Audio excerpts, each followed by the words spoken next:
Gênesis 22, vamos ler dos versículos 1 até o 14.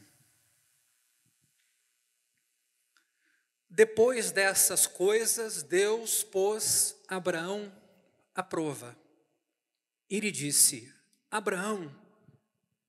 Este lhe respondeu: Eis-me aqui. Deus continuou: pegue o seu filho, seu único filho, Isaque, a quem você ama, e vá à terra de Moriá. Ali ofereça-o em holocausto sobre um dos montes que eu lhe mostrar.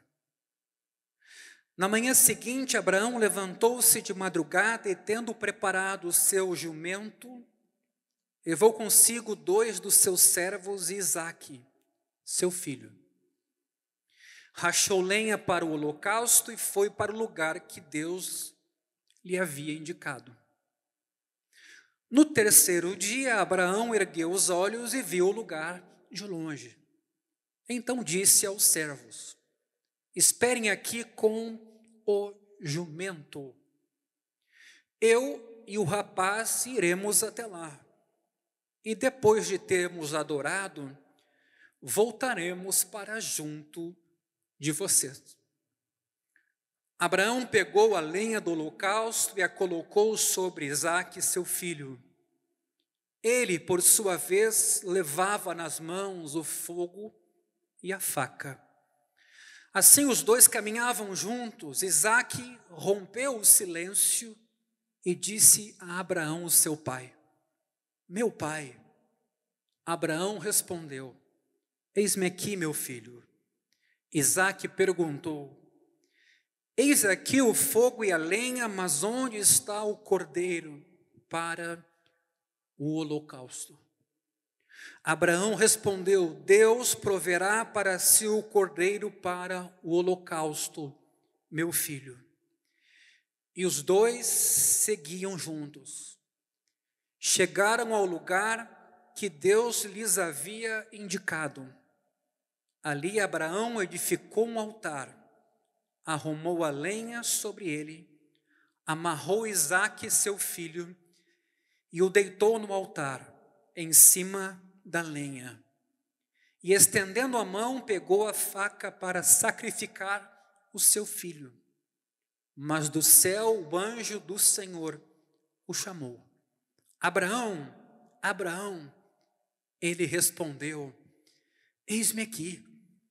Então lhe disse: não estenda a mão sobre o menino e não faça nada a ele, pois agora sei que você teme a Deus, porque não me negou o seu filho, o seu único filho.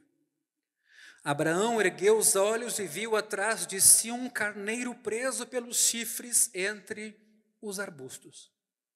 Abraão pegou o carneiro e ofereceu o mesmo em holocausto, em lugar de seu filho. E Abraão deu àquele lugar o nome de O Senhor Proverá. Daí dizer-se até o dia de hoje: no monte do Senhor se proverá. De início eu queria recomendar que aqueles que não estiveram conosco no domingo passado, que acompanhem no nosso canal do YouTube aquela mensagem. Nós introduzimos o tema da idolatria e ele vai se desdobrar em alguns sermões nos próximos domingos, dependendo de cada área ou de cada ídolo de nossa vida. Vejam que texto interessante. A maioria das pessoas passa a vida tentando transformar em realidade aqueles sonhos que são os mais importantes para elas. Quem não faz isso? Afinal, a vida não é isso, buscar a sua felicidade? Nunca imaginamos que concretizar os desejos mais profundos do nosso coração, talvez, escute bem, seja a pior coisa que podia nos acontecer. E quantas vezes ouvimos esse tipo de promessa nos púlpitos de nossas igrejas? Siga o desejo do seu coração. No livro de Romanos, Paulo, o apóstolo, escreveu que uma das piores coisas que Deus pode fazer às pessoas é entregá-las ao desejo dos seus corações. Veja o capítulo 1, versículo 24. É exatamente o que Paulo diz ali. O pior que se pode fazer é entregar o ser humano aos seus desejos. Porque o coração converte desejos em ídolos. Converte coisas boas em essenciais.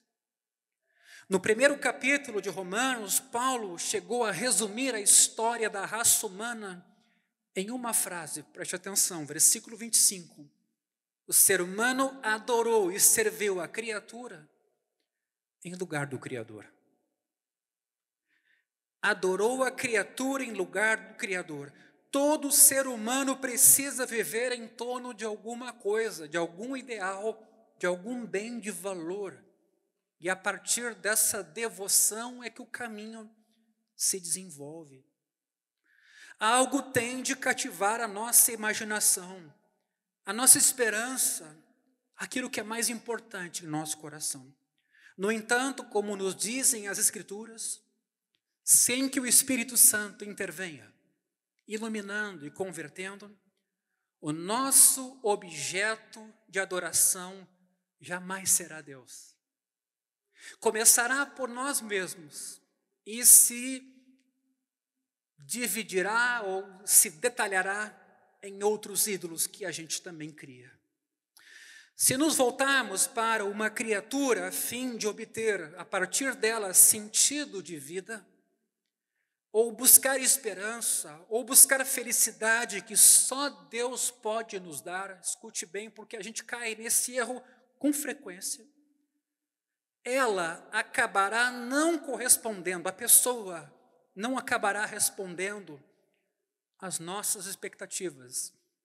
Ela vai partir o nosso coração, mas não é ela a culpada, somos nós. 2 filósofos judeus que conheciam as Escrituras de modo muito profundo, disseram assim: o princípio central da Bíblia é rejeitar a idolatria. Ou seja, a Bíblia está repleta de histórias retratando inúmeras formas de adoração a ídolos e as consequências devastadoras dessa idolatria. Aliás, se fôssemos resumir a Bíblia de uma maneira, pelo menos, a gente poderia dizer exatamente isso. É a narrativa das tentativas humanas de endeusamento de falsos ídolos. Todo falso Deus que o coração pode escolher, entre eles amor, dinheiro, sucesso ou poder, tem uma narrativa bíblica poderosa para explicar o quê? Como esse tipo de idolatria começa e se desenvolve em cada um de nós. E aí chegamos ao nosso personagem de hoje, Abraão. Como a maioria dos homens da antiguidade, Abraão tinha um sonho de ter um filho. E ter um filho naquela época era ter, como hoje, mas mais ainda lá, um herdeiro que desse continuidade ao nome da família. No caso de Abraão, porém, esse desejo se tornou mais profundo. No fim, contrariando toda a esperança humana e biológica, um filho nasce a Abraão. Ele agora tinha tudo o que sempre quisera. Foi então que Deus lhe pediu para abrir mão de tudo. De acordo com a Bíblia, Deus apareceu a Abraão e lhe fez uma promessa surpreendente.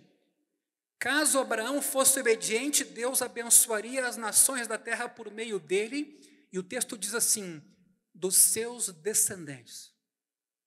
Para isso acontecer, porém, Abraão precisava deixar aquela terra, sua parentela, e se pôr a caminhar.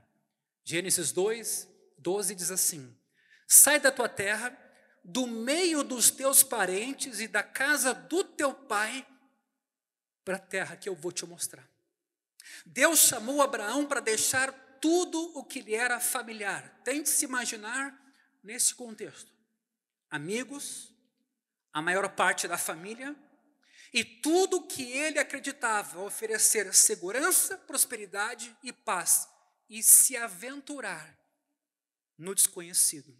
Seguir pelo deserto, sem saber o destino, foi-lhe pedido para abrir mão, por causa de Deus, de toda esperança, bens terrenos, que um coração humano, qualquer que seja, deseja.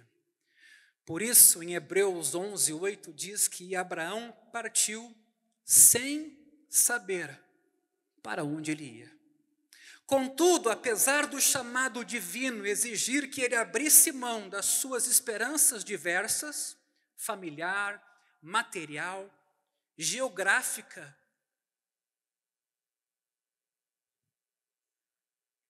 também Deus havia dado uma nova esperança. A profecia era de que as nações seriam abençoadas por meio da família de Abraão, explicitamente por meio da sua descendência, do seu filho ou dos seus filhos. Isso significava que Abraão precisaria ter um filho, ele não tinha. Sara, sua esposa, sempre fora incapaz de conceber. Da perspectiva biológica, gerar filhos parecia impossível, mas Deus prometeu que Abraão teria um filho. Os anos de espera se passaram. À medida que os anos se transformaram em décadas, tornou-se cada vez mais difícil acreditar naquela mesma promessa. Eles foram envelhecendo, tanto Abraão quanto Sara. Abraão tinha já mais de 100 anos e Sara passava dos 90.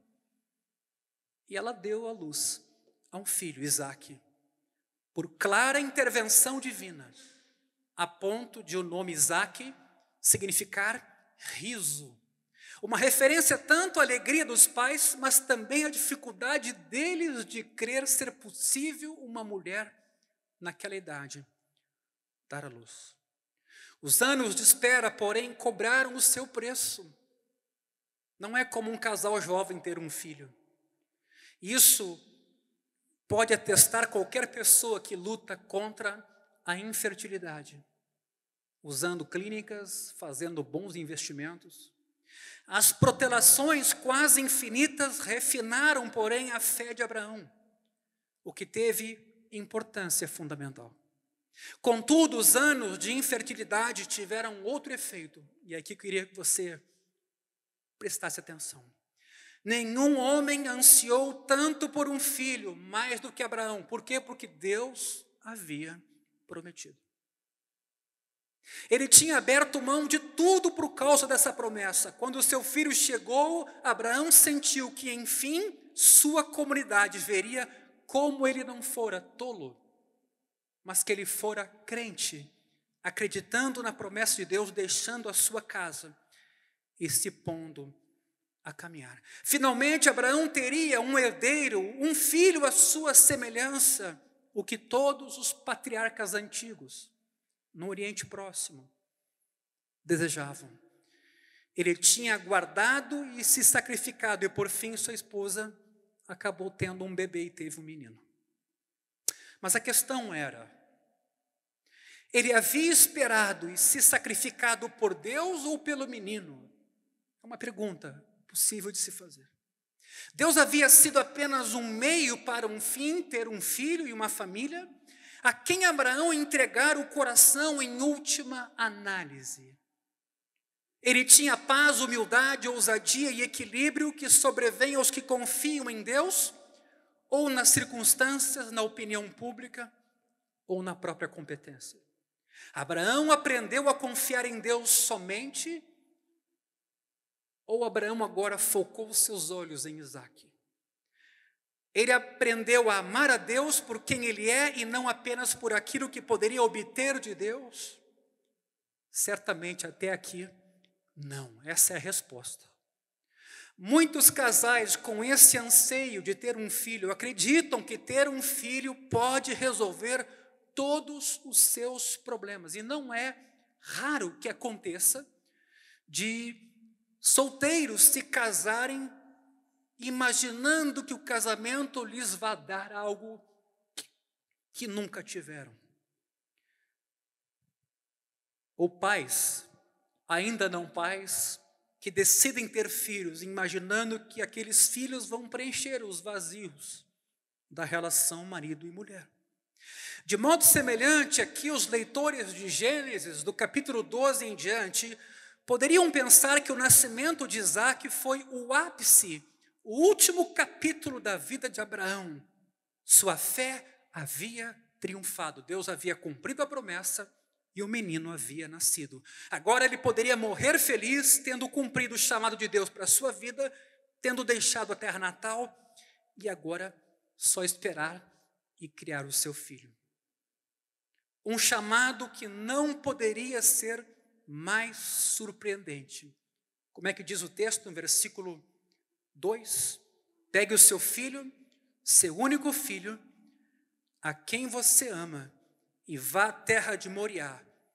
Ali agora ofereça-o em holocausto, sobre um dos montes que eu lhe mostrar.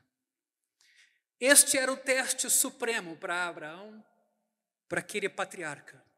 Isaque agora era tudo para Abraão, como o chamado de Deus deixa claro. O próprio Deus diz isso, teu único filho. Deus não se refere ao menino como Isaque, mas seu filho, seu único filho, e ainda acrescenta, a quem você ama. A paixão de Abraão se convertera em adoração.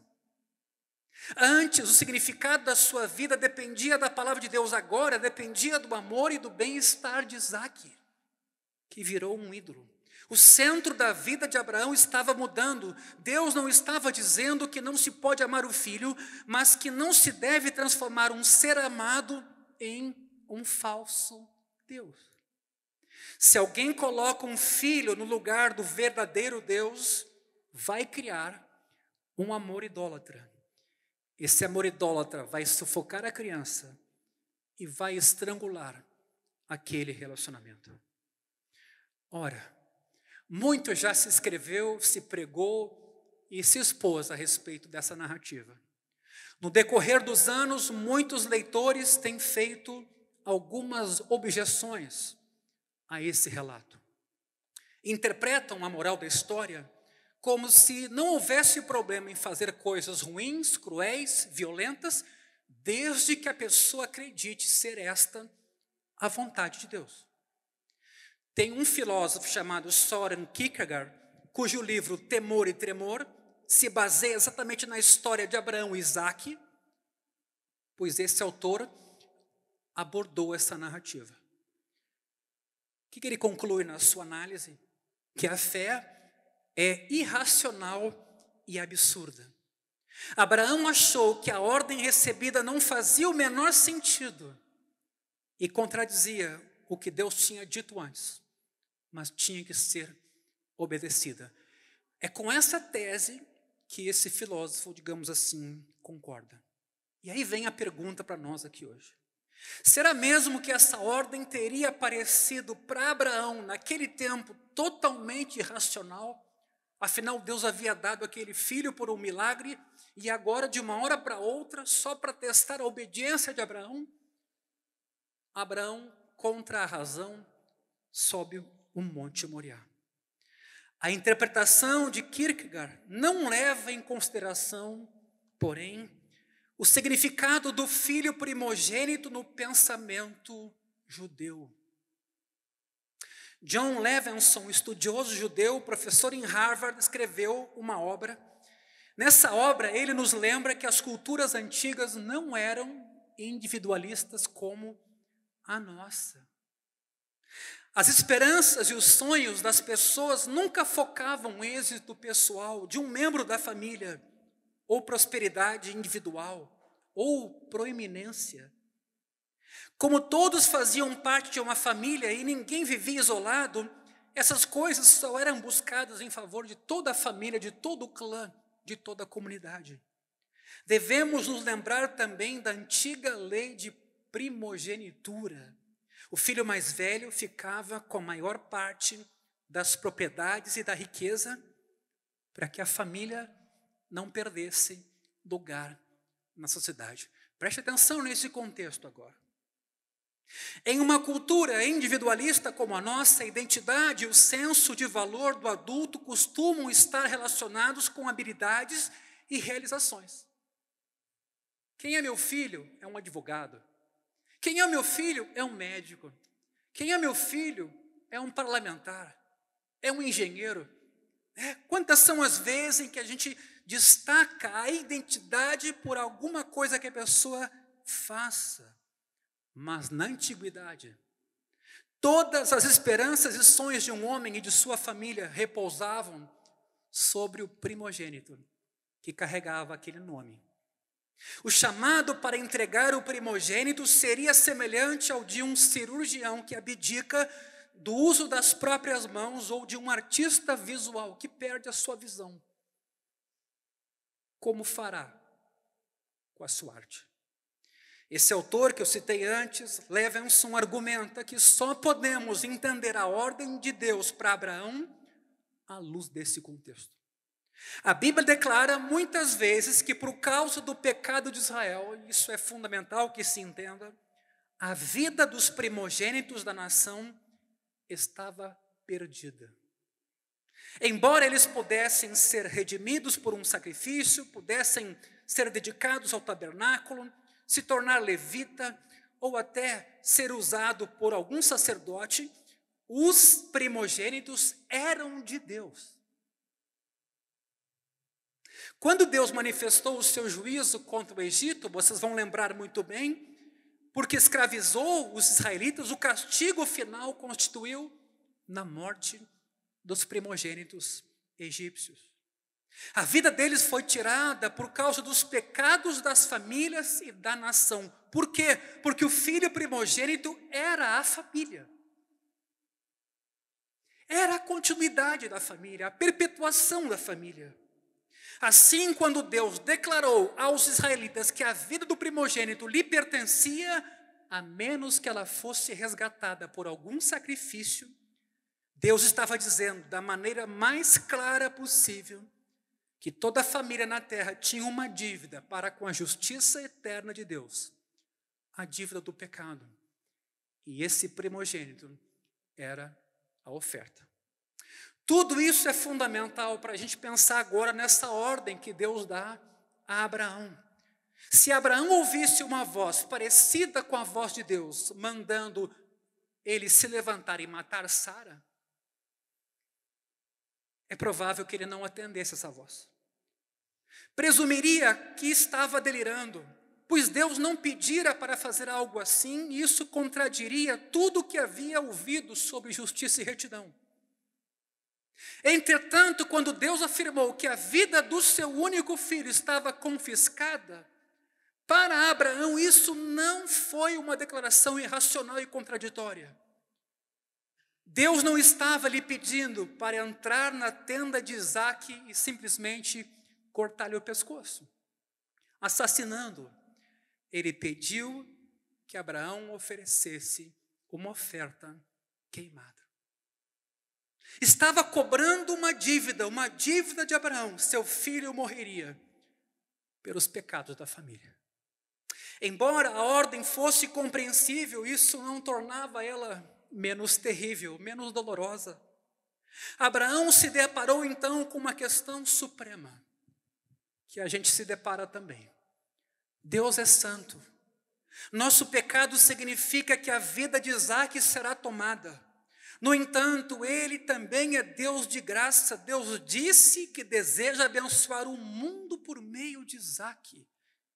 Como Deus pode ser santo e justo e ainda cumprir com graça sua promessa de salvação diante desse contexto?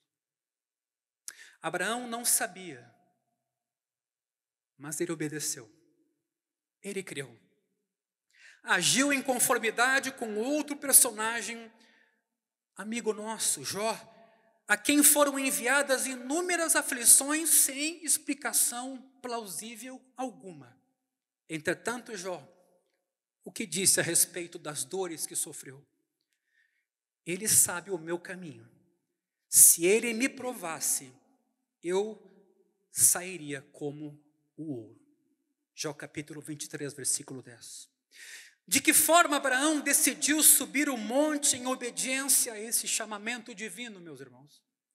A narrativa do texto hebraico nos fornece algumas dicas importantes. A primeira delas, ele disse aos seus servos: voltaremos. Versículo 5. Como assim? É improvável que tivesse alguma ideia concreta do que Deus faria, mas Abraão não subiu o monte dizendo: eu consigo, cheio de força de vontade, pensamento positivo. Ao contrário, ele subiu declarando: Deus proverá. Não sei como. Deus fará o quê? De algum modo, Deus eliminaria a dívida que exigia a vida do primogênito e ainda, de alguma forma, derramaria graça sobre a vida de Abraão. Queridos, Abraão não estava apenas exercitando uma fé cega. Ele não estava dizendo: que loucura, isso é assassinato, mas vou fazê-lo mesmo assim. É muito comum esse tipo de leitura que fazemos sobre o Antigo Testamento. Ao contrário, imagino talvez Abraão aqui pensando: sei que Deus é santo e que é gracioso, não sei como fará para manifestar esses dois atributos, mas os manifestará. Se não acreditasse que estava em dívida com um Deus santo, ficaria bravo demais para subir aquele monte, acharia que estava sendo injustiçado. Mas se não acreditasse que Deus era um Deus de graça, teria sido esmagado, se sentido desesperado, nem tendo força para subir. Pense. Teria simplesmente então se deitado e morrido do que ter colocado a faca no pescoço do seu filho. Mas por saber que Deus era santo e amoroso, Abraão foi então capaz de pôr um pé na frente do outro e subir a montanha. Queridos, Abraão e o filho conseguiriam ver o local do sacrifício. O versículo 9 e 10 diz que eles chegaram ao lugar que Deus lhes havia indicado. Ali Abraão edificou um altar, arrumou a lenha sobre ele, amarrou Isaque seu filho, o deitou no altar em cima da lenha e, estendendo a mão, pegou a faca. E a expressão é sacrificar o seu filho. Naquele exato momento, porém, a voz de Deus clamou do céu: Abraão, Abraão. Ele respondeu: eis-me aqui. Então lhe disse: não estenda a mão sobre o menino, e não faça nada a ele, pois agora sei que você teme a Deus, porque não me negou o seu filho. Veja o destaque de novo: o seu único filho. E naquele momento, Abraão viu um carneiro preso pelos chifres em uma moita.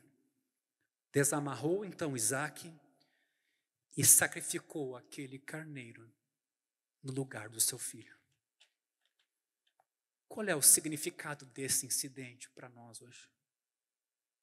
Ele estava relacionando duas coisas. Aliás, estava relacionado a duas coisas. Primeira, Abraão provavelmente identificava muito bem essa primeira coisa. A outra, ele certamente não entendeu o motivo com clareza.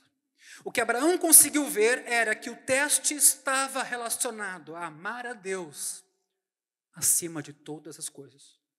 No fim, o Senhor disse para ele: agora sei que você teme a Deus. Na Bíblia, isso se refere menos a ter medo de Deus do que a estar comprometido com Ele de coração. Em Salmos 130, versículo 4, vemos que o temor a Deus aumenta por meio da experiência de graça e de perdão divinos. O que diz lá? Mas contigo está o perdão, vírgula, indicando finalidade, para que seja temido. O salmista descreve um sentimento de admiração e assombro em amor e alegria diante da grandiosidade do amor e da misericórdia de Deus. O Senhor diz: agora sei que me amas mais do que qualquer coisa no mundo. É isso aqui, o que temor do Senhor significa.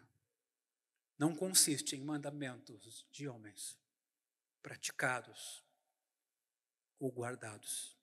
Isso não significava, meus irmãos, que Deus estivesse tentando descobrir se Abraão afinal amava.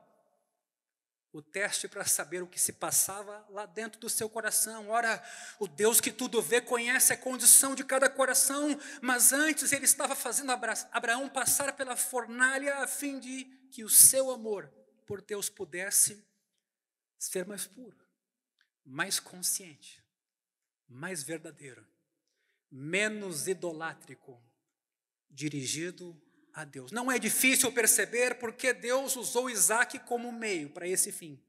Se Deus não interviesse, com certeza Abraão passaria a amar o filho mais do que qualquer outra coisa neste mundo. Se é que já não o amava. Pense alguém que durante muitos anos, ficou na expectativa de ter um filho que não podia. Com base nessa perspectiva, vemos o modo extremamente rígido de Deus tratar Abraão, que ao mesmo tempo é misericordioso. Isaque havia sido um presente maravilhoso para o pai, mas não era seguro tê-lo e apegar-se a ele, enquanto Abraão não se dispusesse a colocar Deus em primeiro lugar. Enquanto Abraão não precisasse escolher entre o filho e a obediência a Deus, não conseguiria entender que seu amor se tornava idólatra. De modo semelhante, podemos não perceber como nossa carreira profissional pode se tornar um ídolo para nós, até sermos confrontados com uma situação em que, atenção, dizer a verdade ou agir com integridade significará um sério golpe em nosso prestígio profissional. Eu penso aqui na minha carreira, na advocacia, por exemplo. Qual será o critério último, o valor principal de verdade, sobre o qual a gente vai pautar a nossa vida e colocar a nossa esperança, diante, por exemplo, do constrangimento de uma mentira e do perigo de uma carreira se encerrar ou ser muito prejudicada num mundo corrupto como o nosso?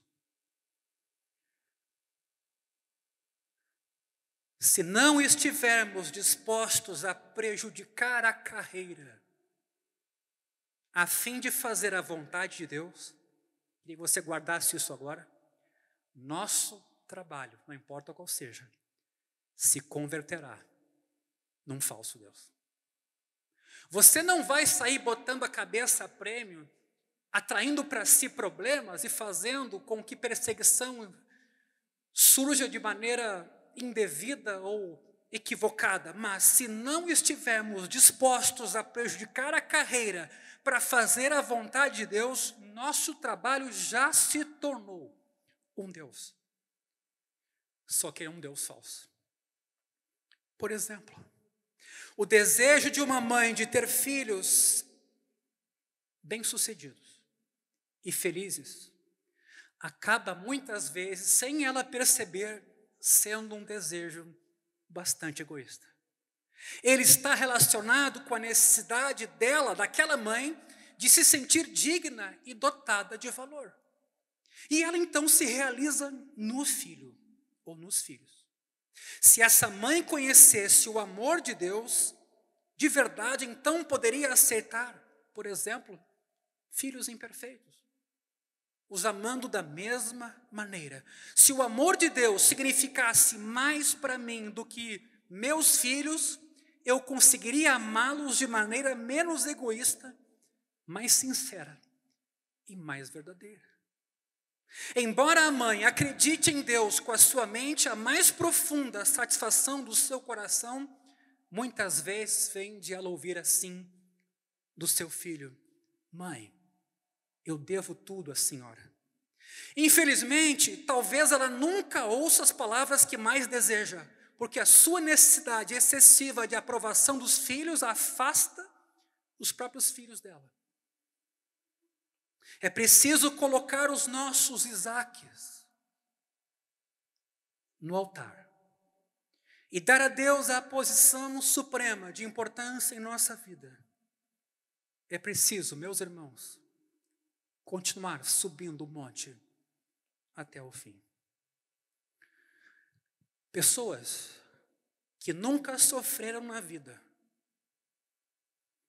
têm menos empatia pelos outros,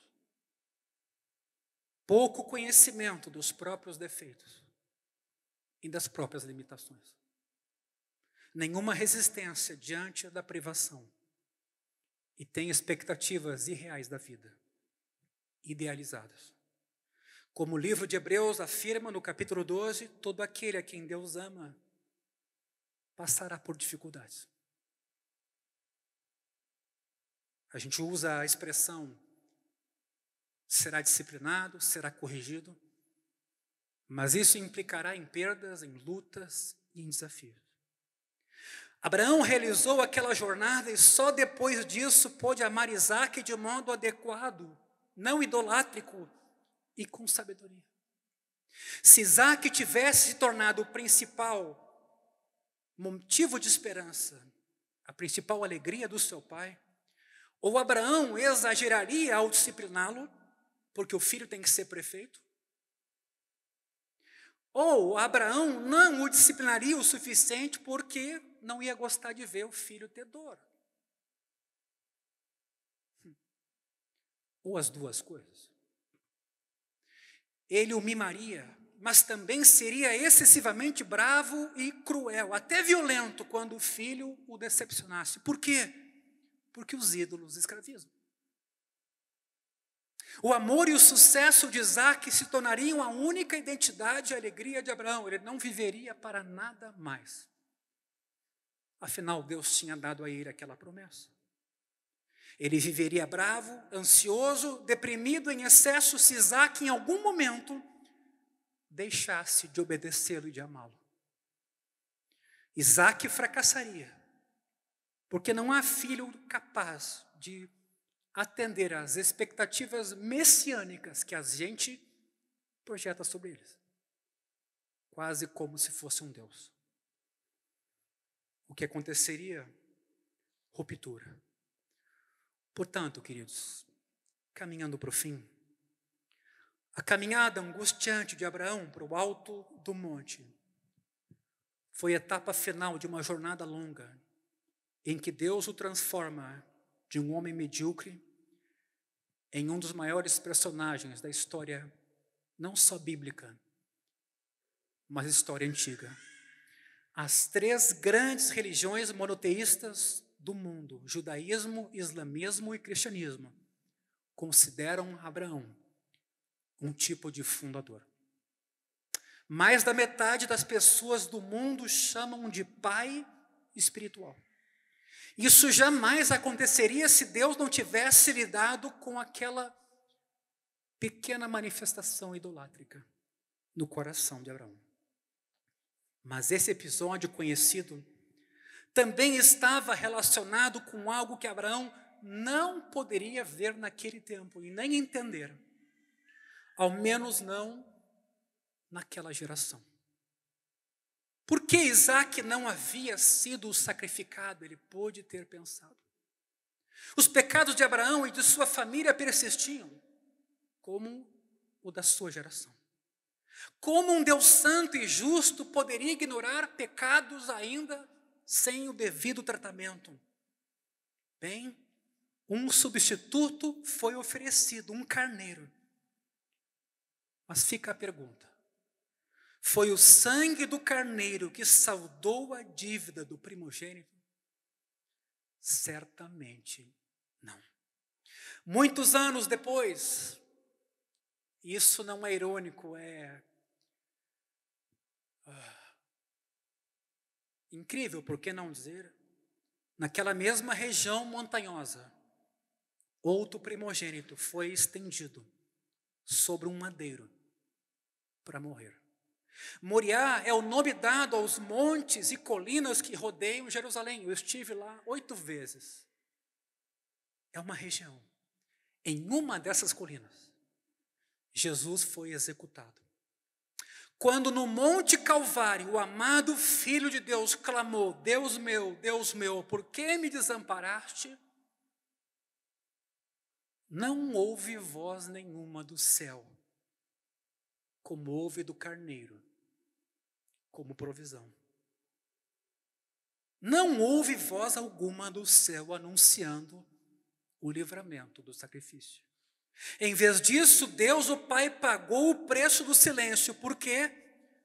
Porque o verdadeiro substituto para o filho de Abraão foi o único filho de Deus. Jesus, que morreu a fim de levar sobre si nosso castigo. Veja o que diz 1 Pedro 3,18. Pois também Cristo padeceu uma única vez pelos pecados, o justo pelos injustos, para conduzir vocês a Deus. Mas ainda mais desconcertante é o texto de Romanos, porque parece que Paulo entendeu o significado da história de Abraão e de Isaque no Monte Moriá. Olha como ele escreve versículo 32 de Romanos 8. Aquele que não poupou o seu próprio filho, Isaque foi poupado. Aquele que não poupou o seu próprio filho, mas por todos nós o entregou, será que não nos dará graciosamente com ele todas as coisas?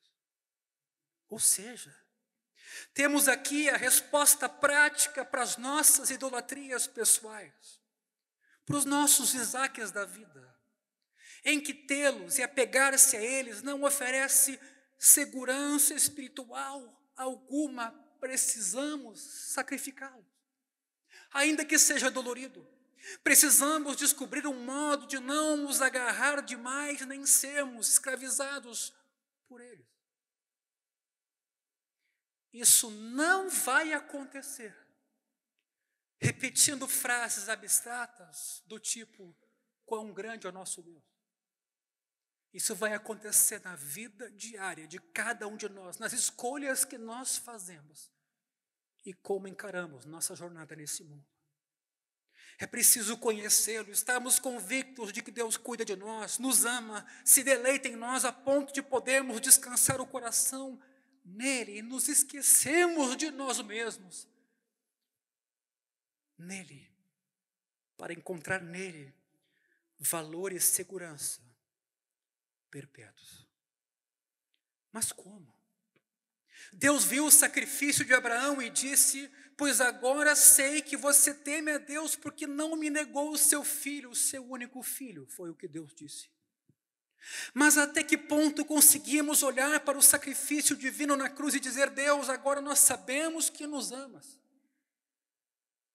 pois não nos negaste teu filho, teu único filho, a quem amas, o Deus unigênito.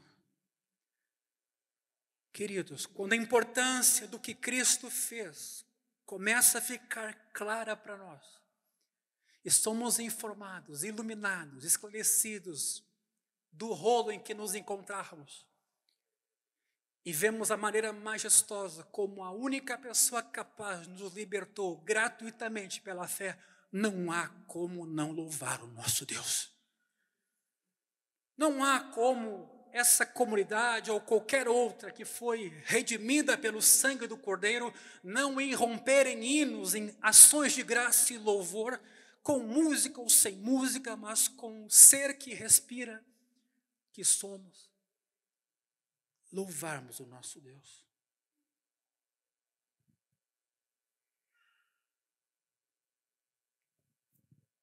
Somente Jesus dá sentido a essa história. Não é possível pensar em Monte Moriá, Isaque, Abraão ou em Gênesis 22, sem olhar para o Cordeiro de Deus que tira o pecado do mundo. A única maneira de Deus ser tanto justo quanto justificador é porque anos mais tarde outro pai subiu outro monte, chamado Calvário, com o seu primogênito e o ofereceu naquele lugar por todos nós.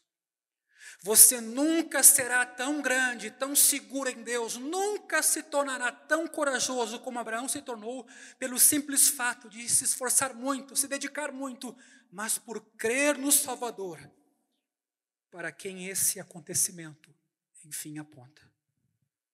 Somente se Jesus tiver vivido e morrido por nós, você pode ter um Deus de amor e santidade infinitos ao mesmo tempo e desfrutar disso.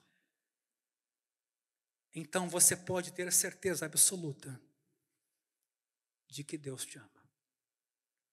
Pense nas várias desilusões e problemas que nos sobrevêm. Não precisa muita força. Observe bem de perto e você vai constatar que o mais angustiante dos nossos problemas está relacionado ao nosso Isaac, ao nosso ídolo. É por isso que dói.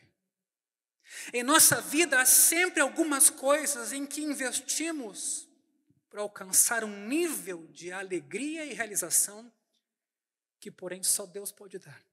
Mas a gente tenta do nosso jeito. Os períodos mais dolorosos da nossa vida são aqueles em que nossos Isaques, nossos ídolos, estão sendo ameaçados ou foram derrubados, ou foram mesmo removidos. Quando isso ocorre, podemos reagir de duas formas. Podemos escolher a amargura e o desespero. Acabou, a gente pensa. Achando-nos no direito de chafurdar nesses sentimentos, nessa angústia, a gente vai dizer mais ou menos assim: trabalhei a vida inteira para chegar nessa posição da minha carreira e agora tudo se perdeu. Ou fui uma escrava a vida toda para proporcionar uma vida boa para essa menina e é assim que ela me retribui. Podemos nos sentir livres para mentir, trair e até para nos vingarmos ou para jogar fora nossos princípios, para encontrar algum tipo de alívio, de válvula de escape. Ou podemos simplesmente viver em desesperança indefinida. Mas tem outra possibilidade. Seria, assim como Abraão, fazer uma caminhada até o alto do monte. Você poderia dizer: entendo que talvez o Senhor esteja me chamando para viver destituído de algo sem o qual jamais pensei ser capaz de viver. Todavia, se tenho o Senhor, tenho a única riqueza. Tenho aquele que, sendo rico, se fez pobre. Tenho saúde, tenho amor, tenho honra, tenho segurança em Cristo. E nele, ou dele, eu não posso ser removido. E eu queria que você ficasse com essa frase para pensar um pouquinho. Muitos aprenderam ela já depois de sofrerem desafios na vida. Ninguém percebe que Jesus é tudo de que se necessita, até Ele ser tudo aquilo que nós temos. Ninguém percebe que Jesus é tudo de que se necessita, até Ele ser tudo o que nós temos. Meus irmãos, muitos falsos deuses, se não a maioria, podem permanecer em nossa vida a partir do momento em que os rebaixamos a uma posição inferior à posição que Deus tem em nossa vida. A gente lidou com eles, tentou subjugá-los, colocando-os no seu lugar, imaginando ter habilidade para tanto. Nesse caso, não nos controlarão nem nos atormentarão com ansiedade, orgulho, raiva e compulsão. Note, sentimentos geralmente advindos de coisas não importantes, não essenciais. Entretanto, não devemos cometer o erro de pensar que isso signifique que só precisamos estar dispostos a renunciar aos ídolos, em vez de realmente e de fato deixá-los para trás. Se Abraão subisse o monte pensando, tudo o que preciso fazer é depositar Isaque em cima do altar, sem entregá-lo de verdade, ele teria fracassado. Manter algo em nossa vida só é seguro se isso realmente deixar de ser um ídolo. O que só pode acontecer quando nos dispomos de verdade a viver sem o ídolo. Quando dizemos em verdade, por ter Deus, posso viver sem você, sem isso ou aquilo outro. Às vezes, Deus parece estar nos matando, quando na verdade está nos salvando. Eu me lembro de uma ocasião em que, jogando futebol, antes dos 40, subitamente, eu perco a minha audição direita completamente. Completamente. Eu não estava numa vida dissoluta, eu não estava afastado de Jesus, eu era pastor, estava, digamos assim, dentro do que eu entendia, cumprindo com as minhas atribuições e sendo fiel à minha vocação. E nas poucas vezes em que tomei parte num jogo como esse tipo de situação acontece. Quantas perguntas, quantas dúvidas, quantas dores, quantos dilemas. Em Gênesis 22, porém, Deus estava transformando Abraão num grande homem. Seguir Deus nessas circunstâncias parece uma fé muito cega para alguns. Mas, na verdade, é a fé vigorosa e a fé agradecida. A Bíblia está cheia de relatos de personagens como José, Moisés e Davi, vivendo momentos em que Deus parecia abandoná-los. Mas depois ficou claro que ele estava lidando com os ídolos destrutivos na vida de cada um deles. E que isso só poderia acontecer quando eles passassem por alguma dificuldade. Assim como Abraão, Jesus teve um conflito intenso com o chamado divino.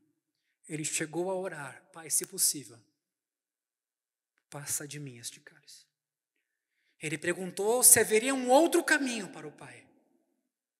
Mas no fim ele sobe ao Calvário e é colocado naquela cruz. Não temos como saber todas as razões pelas quais o nosso Pai permite que coisas ruins nos aconteçam.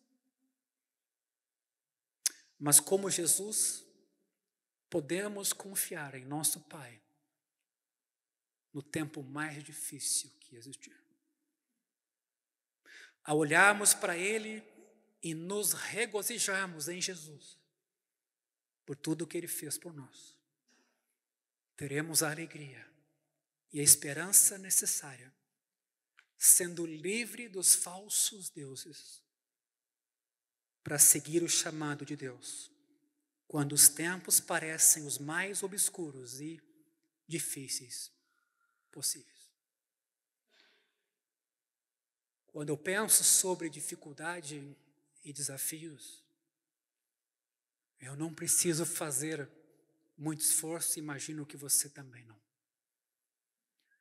Mas eu gostaria que nessa noite você baixasse a sua cabeça, fechasse os seus olhos, e que você pudesse olhar para a cruz.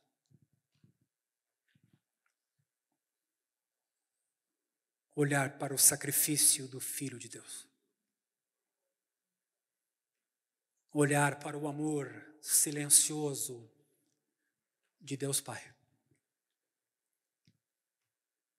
Só havia um digno, um legítimo, um apto, um capaz.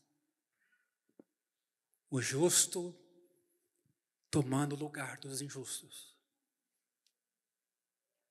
De modo a que no Filho possamos ver verdadeira libertação.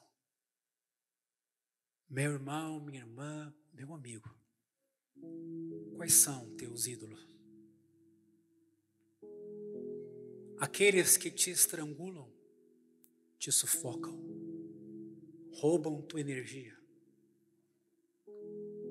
criam falsas esperanças, roubam teu tempo, tua paz, fazem você correr de um lado para o outro.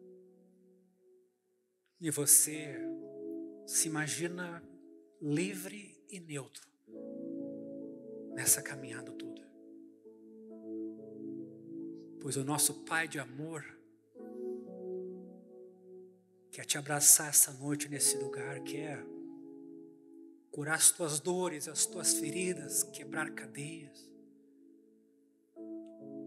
Mas mais do que isso, Ele quer teu coração teu nas mãos dEle, para dirigir os teus passos e os teus caminhos. Tem coisas na nossa vida que nos acontecem que a gente não entende. São pesadas, são duras, marcam a gente de forma leal, como diria a sabedoria bíblica. Mas leais são as feridas feitas por aquele que ama. Por aquele que ama. Aquele que ama tomou sobre si essas mesmas feridas. E nos indica um caminho para percorrermos nesse mundo. Não se iluda. Não se atemorize o seu coração. Você crê em Deus. Creia também naquele que morreu e se entregou para te salvar. Baixa a tua cabeça. Quais são teus ídolos? Em quem você se realiza?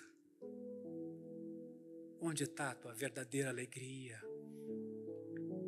e felicidade?